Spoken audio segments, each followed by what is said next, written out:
एबे आमे वर्षा दिन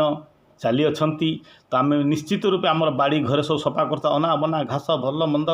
सब सफा भी कर दौचे कौटी गोटा बरकोली गछ है कंटा गछटा उपाड़ी दियो हे लेवा गछटा आत गछटा है ताको उपाड़ी फोपाड़ी दियो तो एमती आम निश्चित रूपे बाड़ी घर सफा करूछंती। किछि लोक मध्य जंगल सुरक्षा पई काम करूछंती प्रकृतिर सुरक्षा हवा दरकार मनीष जीवन बंची रहिया को जंगल आवश्यकता दरकार से भी जंगल सृष्टि करूछंती। मत जड़े बंधु पचारे कहले बादुड़ी आसुना कि कहीं बादुड़ी क्या देखुन अरे बादुड़ी कौन बहुत प्रकार हलदी बसंत ठू आरंभ करी शुआ पर्यंत बहुत प्रकार पक्षी क्या आम देखुनु केमिति देखिबू से खाइबे कौन बादुड़ीटी राति रे आसी बरकोली गछरू बरकोली खाए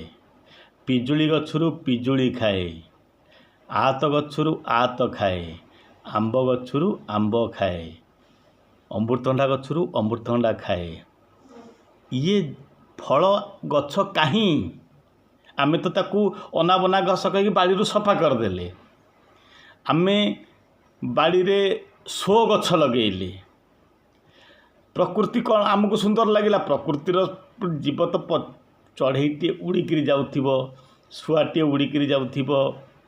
हलदी बसंत टी कोईलीटी बोबौथिबो ये जो सुंदर आमको भल लगुनि आम सब आर्टिफिशियल म्यूजिक रे पाई जाऊँ आमको प्राकृतिक भल लगुनि आम गछ लगुनि शो गछ लगेली लोक कहे बाबू घर दामिका घर केते बढ़िया बढ़िया गछ लगेइछंती तो सेठी आम पिजुली नाही करमंगा नाही आत नाही बरकोली नाही तो आंब गछ जदि रहिले कलमी आंब गछ कोट गोटा दुरा लगेले ताकू तो फल हवा पूर्व तोली नेले आम कि जाला बांधिदेले कहीं खाईपारे नहीं तो ये अवस्था आपण बादुड़ी खाइबे कौन शुआ खाइबे कौन कोईली खाइबे कौन हलदी बसंत खाइबे कौन आ जो भाई माने भल काम करुछन्ति मु तांको दोष दउनी सरकार मध्य से दृष्टि दौनाहांती जे आम जेतिक गछ लगेले कौन गछ लगेले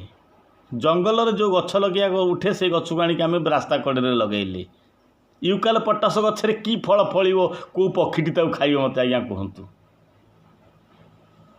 तो से भाया जेतिक गछ लगुच सब कथा कहवा संभवपर नुह जेतिक प्रकार गछ लगौंती ता देहरे को गोटे फल गछ अच्छी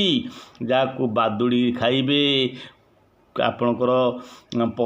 हलदी बसंत खाइबे कोईली खाइबे बणी खाइबे ये चढ़ई माने खाइबे सुविधा फल कहीं जियो और जीने दो निजे बंचंतु एमानक मध्य बंचिबा को दियंतु सेही परिश्रम करुचंती टिके दूरदृष्टि रखंतु सेही गछ लगौचंती तो फल गछ लगांतु आपण पिला छुआ खाइबे जीवजंतु भी खाइबे। जय जगन्नाथ भारत माता की जय वंदे मातरम वंदे उत्कल जननी।